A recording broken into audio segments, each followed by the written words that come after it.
Okay, folks.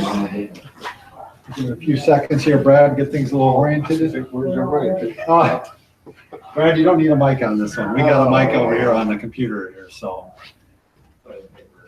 All right, by the way, we might as well start off with this, Brad. If you are new to our channel, I'm Bob Schrupp, physical therapist. Brad Heineck, physical therapist. Together we are the most famous physical therapists on the internet. In our opinion, of course. And if you are new to our channel, as I was just saying, please take a second to subscribe to us, especially, well, if we're not live, you know, once you watch this after we're done being live. Right. We're going to explain this to you. Exactly. But there's a lot of people that are computer savvy. They know what's going on. Yeah. So Not like me. We provide videos on stay healthy, fit, pain-free, and we upload every day. So today, Brad, we're going to talk about carpal tunnel syndrome. We're going to do 10 things you should try for relief and cure. Okay. So these are things you should, you know, it's like an experiment. By the way, if you're out there, please let us know. You know, I see we got some viewers. Go onto the group chat and say hi to us, because we've been having trouble with that. We're hoping we can finally get that straightened out. So They may not want to say hi to us, Bob. maybe they don't. There might be a couple. Maybe they don't. All right, so Brad, let's go ahead and start off with the first thing that you're going to want to try. We got a brace, and a lot of people do recommend, if you have carpal tunnel syndrome, to go ahead and use a brace at night. Right. And in fact, did your wife go through this? As a matter of fact, she keeps one right next to the bed because when it flares up, she puts a night brace on, wears it all night long, is comfortable for her, and it clearly makes a difference. Okay, And great. it's consistent with her. Well, this one is by Doc in the House, or Doctor in the House. Sure. The website is docinthehouse.com. Developed by an orthopedic surgeon. He's come up with some really cool products. Right. I really like his neck-free shoulder system. Right. Yeah. We just did that last Yeah, we week. just did that last week. This brace here, it's a right-hand brace. There are right-hand and left-handed ones. And like I think we mentioned last week, Brad, you can tell he's in the field because he's labeled things nicely. There's an A and a D. I don't know if you can see that or not. I mean, there's little stickers on here that show where you're supposed to. I don't know if they can see that or not. Don't worry about it, Bob. They'll see it, they get it. But yeah, you know, he realizes that people have problems getting these on properly. Right. And so along with that, that gives you the, So what I'm going to show you how to use this. This comes with a lot of extra devices that you probably aren't going to use. This brace is designed not only for carpal tunnel, but it's also designed for after surgery or after anything, any type of hand surgery. So it's got a dynamic splint, and it's got a hinge that can go on it. Sure. Those are the things you can just put right back into the bag because you're not going to use one. It also comes with a brochure. So you gotta have a brochure, yep, so you got some and instructions. it has a little DVD too, so Sure. that it explains. So if you're going to use this, what's nice about this, it's got this material called orthoplast, Brad. Okay, Most braces have like a metal brace right. going into it, and those are not as comfortable as this orthoplast is.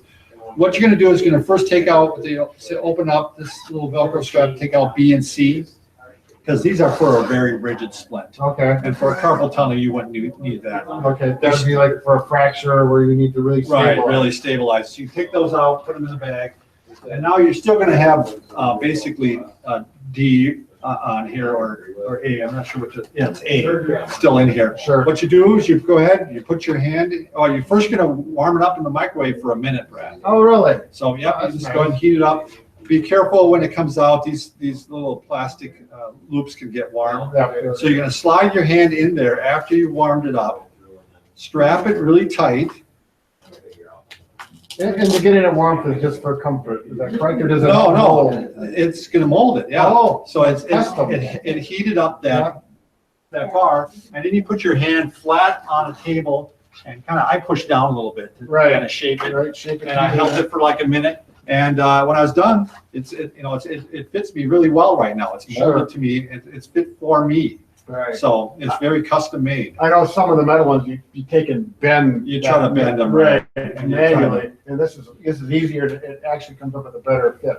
Yeah, this is just a perfect fit for me. So there's also another attachment to it, Brad, that it would probably be more for people who have arthritis in their fingers or inflammation in their fingers or maybe a tendonitis.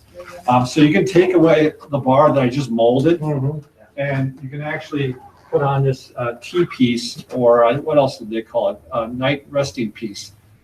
So this one actually slides in there.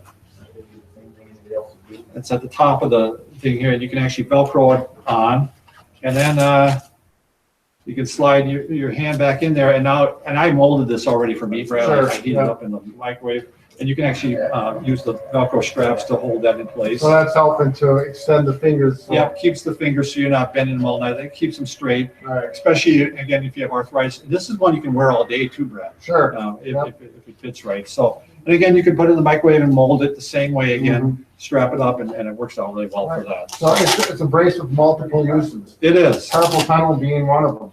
Yep. Okay. I see, Brad, we're still not seeing comments, and I bet you people have commented. Yeah. I don't know. We're trying to figure this out. I don't know why. I don't know if we're gonna have to have another computer, but let's go to the next thing. Let's start. Proper positioning is really key in carpal tunnel because the nerves come out of the neck and into the hand. And a lot of times the problem area is up in here, Brad. Sure. The nerves got irritated up in here, and now they're super irritated by the time they get, or double irritated by the time they get down here. To the carpal They tunnel. call it a double crush syndrome. Right. So the nerve gets irritated up in here, then it gets re-irritated down here. So you got to open all this up, good posture, and Right. it's going to help actually improve carpal tunnel quite a lot. So we're going to talk about the computer workstation because a lot of people will develop carpal tunnel strictly from their workplace if they're working at a computer, 8-10 hours a day. Here we've got to adjust the screen. Now, actually, if you look at this screen is a little bit too high. I'm looking up, and we have just some blocks there to adjust it. It's a little bit better right there. When you're looking straight across from your eyes, looking at the middle or just upper half of the screen. And if you wear glasses, bifocals, that's going to change things a little bit too, because if you got to tip your head up like this, then you get neck problems. So all these things. Yeah, the worst thing would be to have it down here. Right. And now look, that's Right. what he's going to round out. He's closing all this off, and he's pinching off all the nerves there, Right. and he's going to get more problems. Head forward posture really Yeah. creates a lot of problems, and that's a lot of things with computer screens. People are too low. As far as the I keyboard, don't think you're all the way down, Brad, are you? You are. well, Oh, good.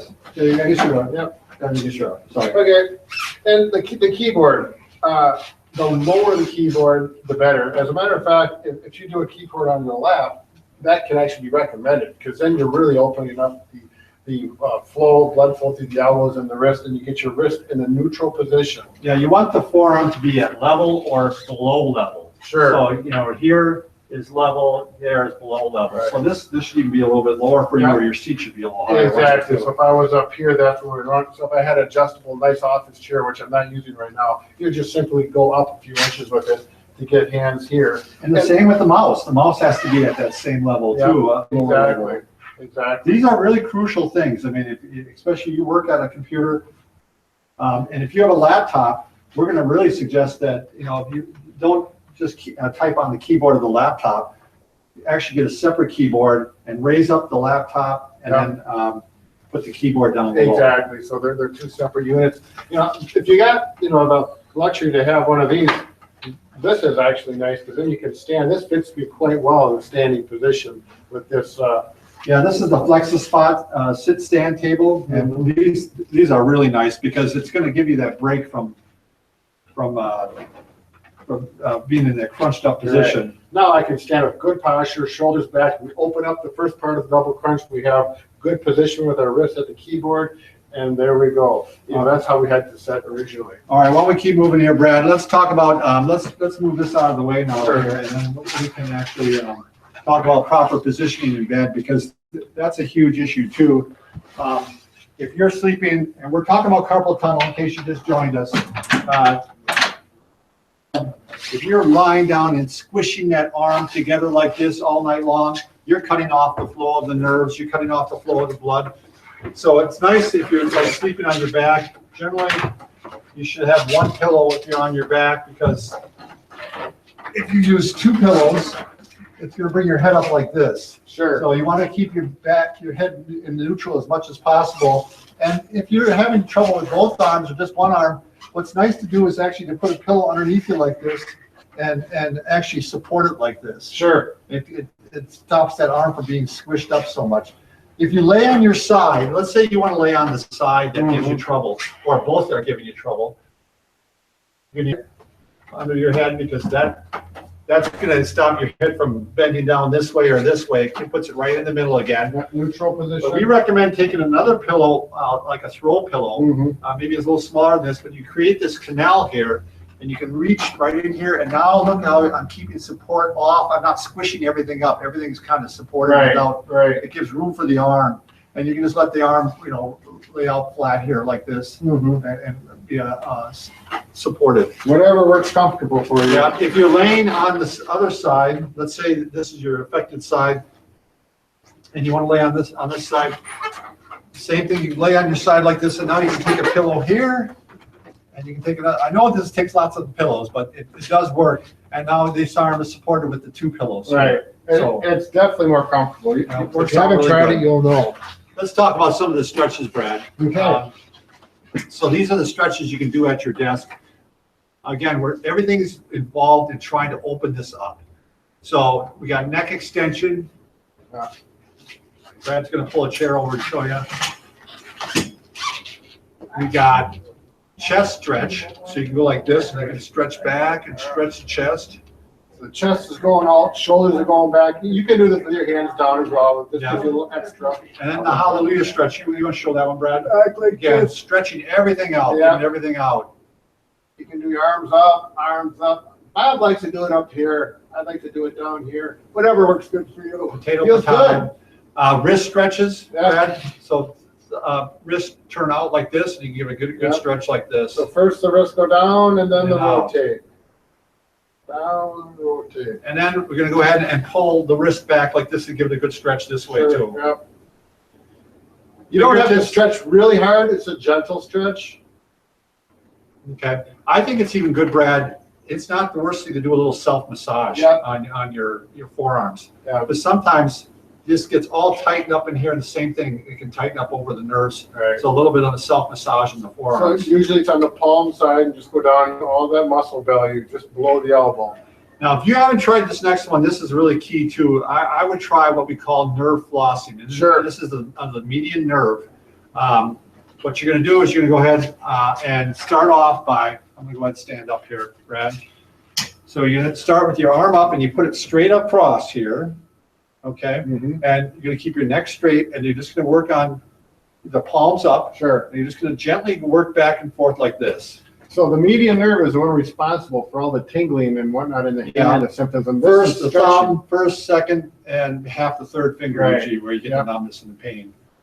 So we're gonna work on stretching that nerve and Gently stretch. gently. So let's say you do this and you start feeling pain, just go to the point where you feel the pain and then back off.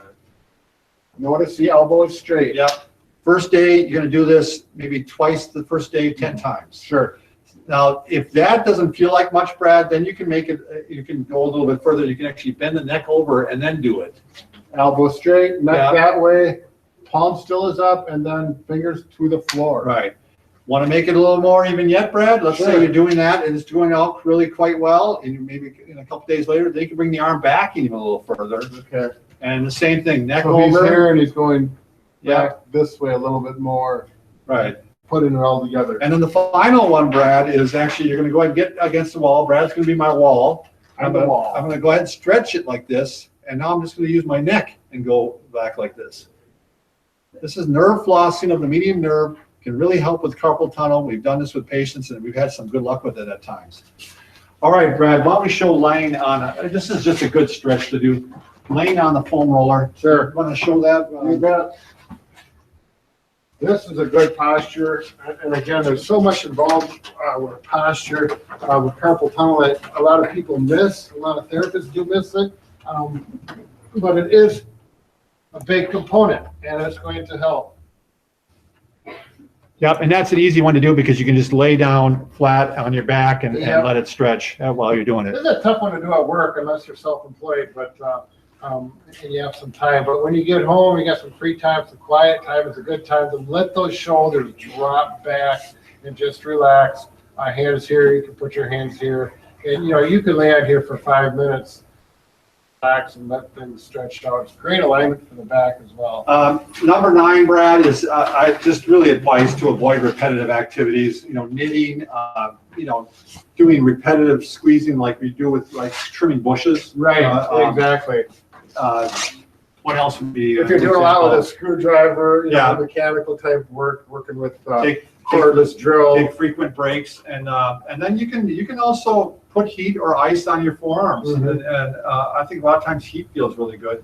Right. Less, you know, If it's really flared up, yeah, there's some variance, but use what works for you. You know, you can. Some people like heat, some people like cold. so, and we apologize for the comment thing. I'm sure some of you are commenting. We still haven't figured out why we're not seeing comments on ours, or we're seeing it on other computers. But We don't really know if we're even online, but we're just looking at the all screen. right. Thanks everybody for watching. Take care.